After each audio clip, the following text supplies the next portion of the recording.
E aí, pessoal, tudo bem com vocês? Hoje eu quero ter uma conversa bem franca sobre a minha profissão. Eu sou professor de História e eu vivo cotidianamente um grande dilema moral e ético em relação aos conteúdos, que nós ministramos em sala de aula. Pessoal, esses conteúdos são fruto, de uma narrativa da história oficial. O que significa isso, a narrativa da história oficial? Bom, todos nós sabemos, que isso é um senso comum entre os historiadores, que a história é escrita pelos vencedores. Pessoal, mas o problema é mais profundo do que isso, tá? E é isso que nós vamos ver na aula de hoje. Eu sou o professor Silvânio Barcelos e estamos dando continuidade à nossa série de vídeos programada para este ano de 2023, com temas relacionados à história, geopolítica e também atualidades, que são destinadas aos meus alunos da Escola Tiradentes aqui de Cuiabá e também aos amantes do conhecimento em geral. Bom, pessoal, como eu estava dizendo, eu vivo um dilema e esse dilema tem a ver com os conteúdos que são disponibilizados para nós e que deve ser compartilhado com os alunos. Bom, boa parte desses conteúdos, eles se referem sim a verdades históricas, mas uma outra parte é comprometida e isso tem a ver com um choque de interesses com os donos do poder no mundo todo. Bom, eu lamento muito, eu gostaria muito de que a história dos bastidores, a história que não pode ser contada, ela fosse disponibilizada para os alunos. E eu tenho certeza que o nível de compreensão da realidade ia aumentar muito, não é, gente?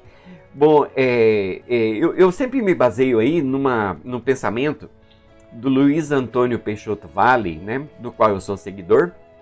Ele seguramente é um dos grandes analistas geopolíticos da atualidade, e ele sempre fala que ele é totalmente contra a ideia dos ismos, O que significa isso? A ideia das ideologias, comunismo, fascismo, capitalismo, liberalismo, progressismo e tudo mais. De acordo com o professor Luiz Antônio Peixoto Vale, se a gente tomar partido nesse sentido, nós vamos perder o bonde da história. Nós vamos compreender somente a parte dessa história e não vamos entender as verdadeiras relações de jogo que movem o cenário da geopolítica internacional, tá, pessoal? Bom, a história, quando é relativa a assuntos sensíveis que são de interesses dos globalistas, ela é imposta, imposta para consumo e também para nós, professores de história, e temos que necessariamente trabalhar com esses conteúdos, porque são esses conteúdos que caem nos exames de Enem, de vestibulares, de concurso e tudo mais. Bom, o que isso produz de negativo? Uma visão parcialmente deturpada da história. Isso nos afasta da verdadeira compreensão dos jogos de poder no mundo. Bom, para vocês compreenderem bem como isso funciona, eu vou tomar como exemplo a Revolução Russa.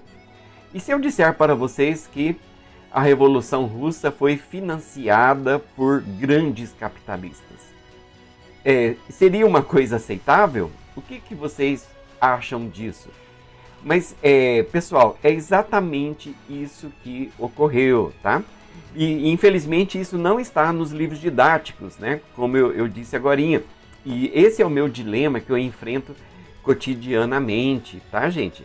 Bom, então, só para vocês compreenderem bem, eu vou fazer um brevíssimo resumo da Revolução Russa, como ela é apresentada nos livros didáticos, como ela está presente na historiografia oficial, que que tem aí uma enorme influência dos globalistas, É dessa forma que eles querem que a gente compreenda. Bom, pessoal, então, fazendo um brevíssimo resumo aí da Revolução Russa, nós temos aí que no final do século XIX, as ideias de Karl Marx, que inaugurou aí a ideologia marxista com a publicação do Manifesto Comunista em 1848 e alguns anos depois a obra Das Kapital, que é a obra fundamental aí do marxismo. Essas ideias chegam com muita força na Rússia, entre a intelectualidade da Rússia, e por conta dessas ideias revolucionárias surge um movimento que mais tarde, né, tornaria real a Revolução Russa, que é o movimento Vontade Popular. Bom, no final do século XIX, nós temos aí os últimos czares, né, da poderosa dinastia Romanov, e tudo começa aí com o Alexandre II, do czar Alexandre II. Ele percebe, né, que a Rússia ela está enfrentando seríssimos problemas, né? Para ele, na visão dele, a Rússia era arcaica, um sistema econômico quase medieval, né? Então ele elabora uma série de reformas, né? Reformas de cunho liberal, inclusive implementando aí a construção de centenas de escolas por toda a Rússia. Então ele queria que o povo russo fosse alfabetizado, né? E saísse, né, daquela terrível condição em que eles se encontravam. Bom, pessoal, com relação à construção das escolas, ele elege aí, né, o Ilianov como um tipo de secretário de educação para comandar toda essa reforma educacional na Rússia. O Leonov é pai de Lenin, né? Pai de Lenin. Bom, pessoal, os integrantes do movimento Vontade Popular, ao perceber, né, que essas reformas do Alexandre II estavam sendo bastante benéficas para o povo, e isso era contra os interesses revolucionários, né? Porque vocês sabem, né, pessoal, para se fazer a revolução, a situação tem que estar caótica, não é? Então ele acaba sendo assassinado pelo movimento Vontade Popular. Isso levou a uma reunião interna dentro da família dos Romanov, e eles entenderam, né, que o Alexandre II foi assassinado por ter sido muito condescendente, né? E quando assume no seu lugar seu filho Alexandre III, ele revoga todas as reformas e fecha todas as escolas e começa a implementação de uma censura muito violenta na Rússia, não é? Bom, isso fez com que o Leonov, que era pai de Lenin, perdesse seu emprego e também começasse aí um declínio econômico e de prestígio, né? Gente, só para vocês terem ideia, a família do Lenin era uma família de classe média alta, eles tinham 40 servos, né? Então eles eram representantes das camadas vitoriosas da Rússia.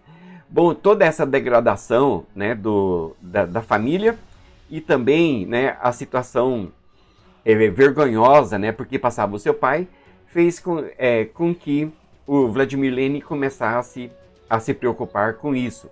Bom, pessoal, nesse ínterim, né, o Lenin, que era um estudante exemplar, tirava sempre nota máxima, nota 5, que era a nota máxima lá da Rússia. Ele tem um irmão, Sasha. O irmão Sasha, ele leu, né, as obras de Karl Marx e se tornou um revolucionário, fazendo parte aí do movimento Vontade Popular. O Sasha também era muito inteligente, ele inclusive ganhou várias medalhas, né, de mérito, medalhas de ouro.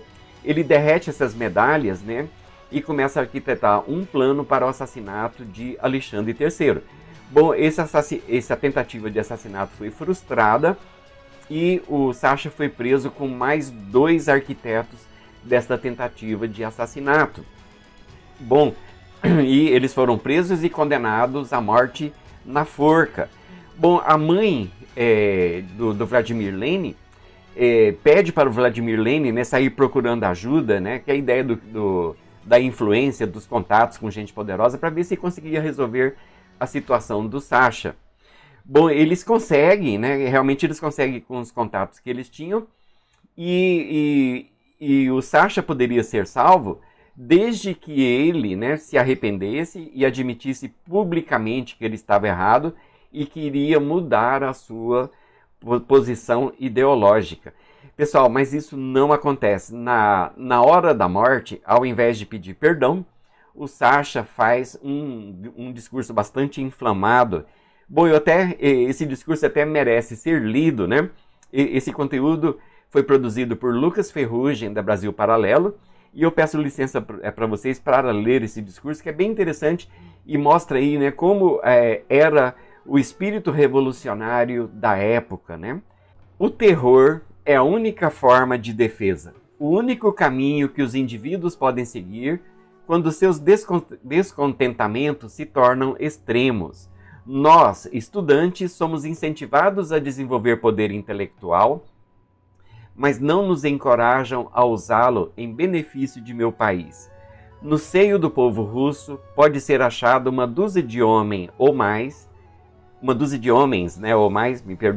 que são devotados às ideias e abraçam os infortúnios de seu país com tal paixão que não consideram se sacrificar ou dar a vida pela causa. Não há nada que possa intimidar pessoas assim. Vejam só, não é, pessoal? É um discurso bastante inflamado e, claro, ele foi enforcado.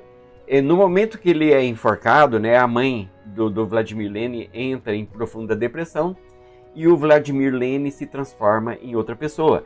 Para muitos analistas históricos, né, foi o episódio do enforcamento de seu irmão que fez com que nascesse o Vladimir Lenin da Revolução. Ele passa a ler os livros de seu irmão e também passa a apoiar o movimento Vontade Popular. Bom, com a sucessão do Alexandre II, assume o governo Nicolau II e ele assume o governo de uma forma bastante temerosa. Ele, na realidade, ele começou a pensar, né, consigo mesmo, poxa, mataram meu avô, né, mataram meu pai, o próximo será eu. Então ele começa a governar com mãos de ferro e ele utiliza uma tática que governantes sempre utilizam quando a sua popularidade está embaixo. Ele arruma uma guerra, né, porque dessa forma a esperança, né, de o povo se unir em torno de seu soberano para enfrentar um inimigo externo. Então ele começa uma guerra contra os chineses na Manchúria e o efeito foi contrário, foi bastante danoso para a dinastia Romanov. Os generais começaram a questionar, né, porque o russo médio estava passando fome e essa guerra, né, do outro lado da Rússia, e olha que a Rússia é o maior país do mundo, né, não fazia o menor sentido. Bom, isso produziu efeito contrário e vários generais, vários militares de alta patente passaram a abandonar as fileiras das forças armadas e passaram a integrar o movimento revolucionário. Bom, pessoal, esse aí foi um caminho aberto para a revolução e ascensão de Lenin, Trotsky e Stalin.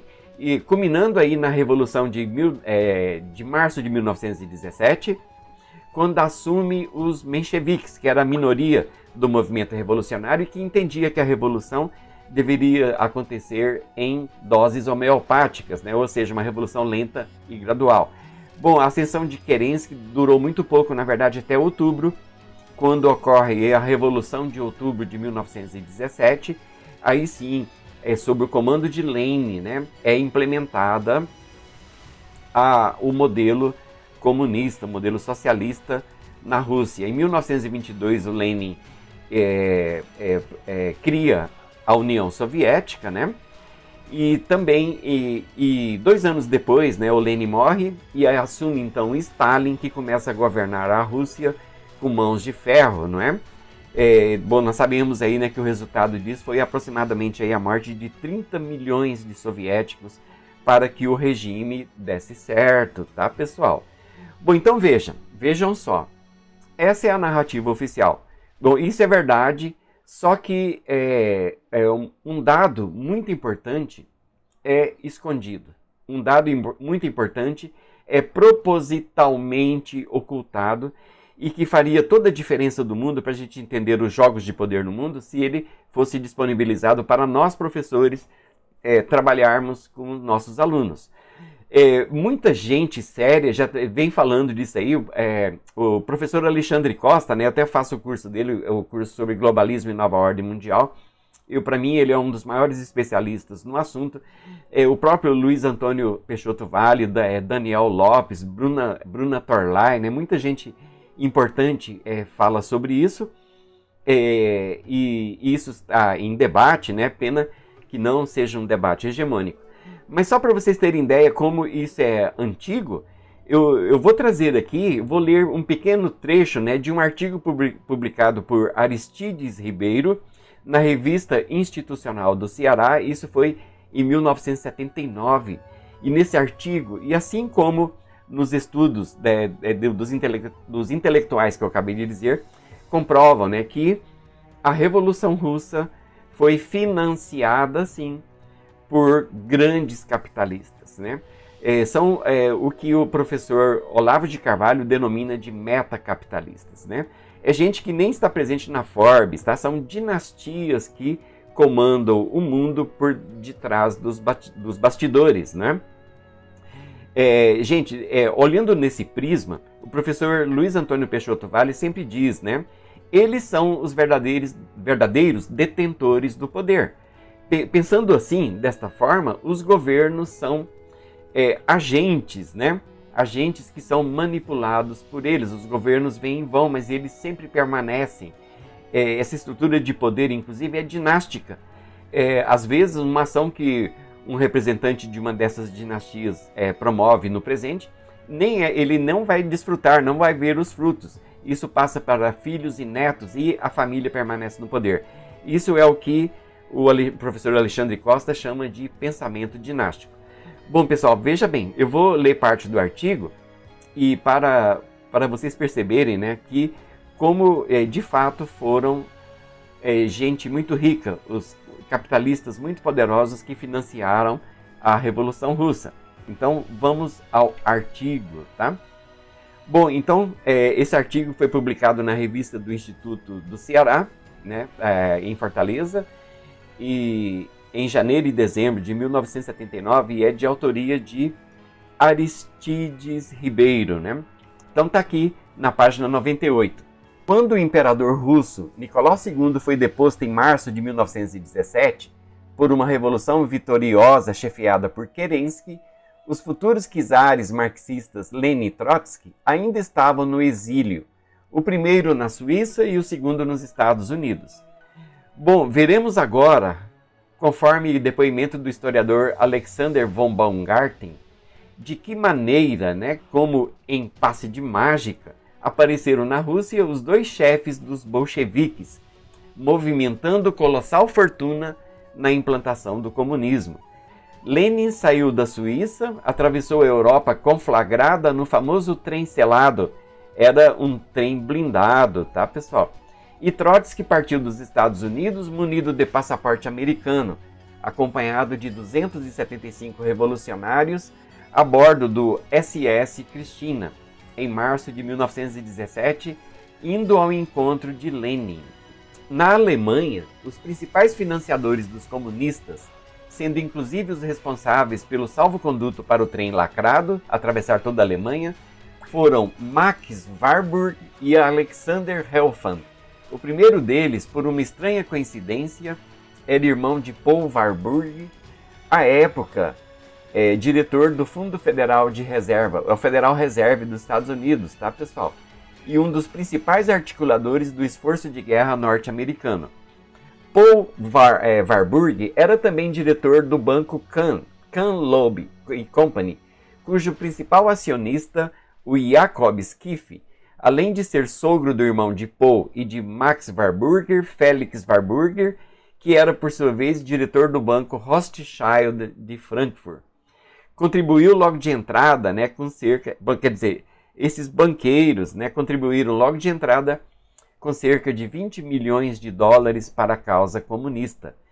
Bom, e não para por aí, tá? De acordo com o artigo, na lista dos grandes financiadores de Lenin e de Trotsky, aparecem ainda os banqueiros Olaf Ashberg, do Naibanken de Estocolmo, e também John D. Rockefeller, à época do Chase Bank, tá? Bem como os grupos J.P. Morgan, Harriman, Vanderlip, Alfred Milner e Rothschild. Bom, pessoal, vejam só, né, como isso é complicado, né? No mínimo complicado. Banqueiros que representam aí, que são, né, representantes das maiores dinastias que operam o poder do mundo, né, e pretendem implantar uma nova ordem mundial, financiaram a Revolução Russa, não é? Bom, pessoal, o professor Alexandre Costa, né, tem um artigo muito interessante que é chamado de Comunismo é Coisa de Banqueiros, tá? Banqueiros. Bom, então vejam bem, acabei de mostrar para vocês aqui, né, que a Revolução Russa foi financiada por metacapitalistas, né? Bom, pessoal, e por que isso ocorre? Gente, para os metacapitalistas não importa o capitalismo puro. O livre mercado, né, de Adam Smith, a mão invisível do mercado, a economia liberal, eles não ganham tanto dinheiro como numa economia fechada. Bom, esse é o ponto 1. O ponto 2, eles precisam, e isso a gente precisa assistir aí, ler os escritos, assistir os vídeos e ler os escritos do professor Luiz Antônio Peixoto Vale. Eles precisam criar catalisadores, né, que promoverão um caos global, né, e depois eles mesmos, né, aparecerão com a solução mágica, tá? E isso é um caminho aberto aí para a implantação de um governo único, tá, pessoal? Bom, de forma complementar, para complementar isso que nós estamos dizendo agora, nós temos aí a questão ideológica e também ocultista. Sim, o ocultismo faz parte de tudo isso.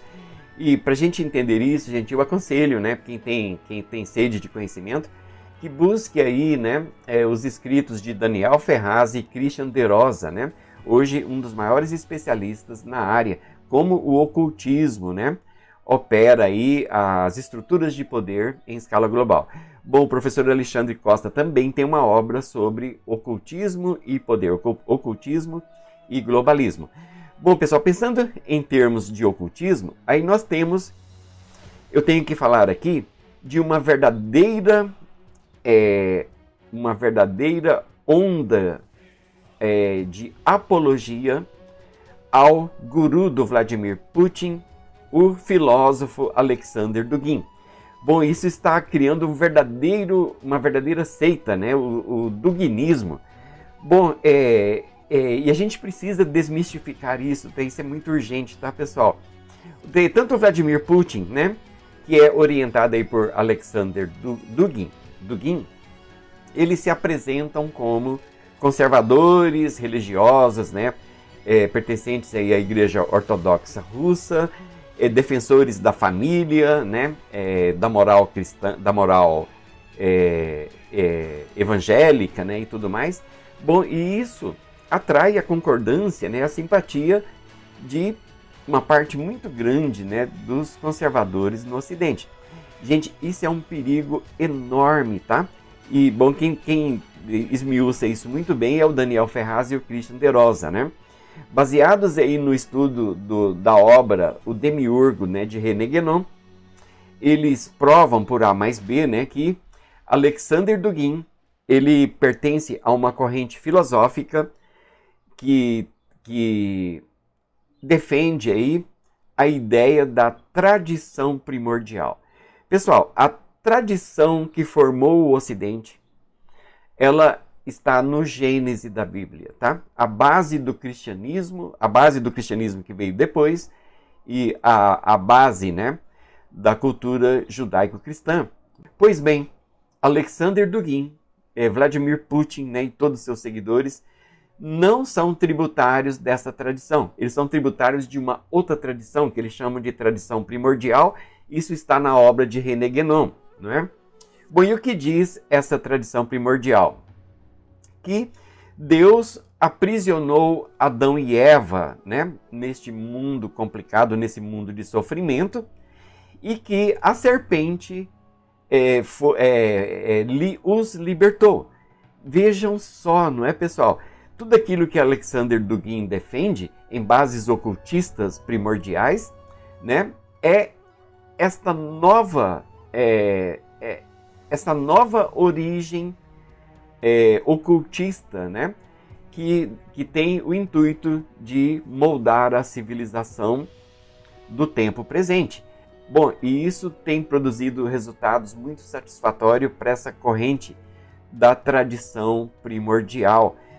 A gente percebe isso no movimento da contracultura da década de 60, a ideia da nova era, o que está acontecendo agora no Vaticano, com Vaticano, né, com a nova religião, com a fusão de todas as religiões e criação de uma religião universal, tá, gente? É isso que Alexander Dugin representa. Essa é a essência do pensamento do Vladimir Putin. São conservadores coisa nenhuma, tá, gente? Na verdade, eles são anticristãos. Eles defendem a ideia da destruição do cristianismo, né? Para que essa nova ordem, né, baseada aí no poder do ocultismo representado pela serpente, seja implantada no mundo. E os dominadores globais sabem muito bem do poder de tudo isso, tá, gente? E eles fomentam isso. Eles injetam muito dinheiro, né, através de suas ONGs e de suas fundações. Bom, pessoal, eu pretendo continuar esse assunto. No nosso próximo vídeo nós vamos falar da ascensão de Hitler e da forma como ele foi financiado pela família Bush, né, dos Estados Unidos. Bom, pessoal, então, eu espero que vocês tenham gostado desses conteúdos. Deixe seus comentários aí embaixo sobre o que vocês compreenderam, né?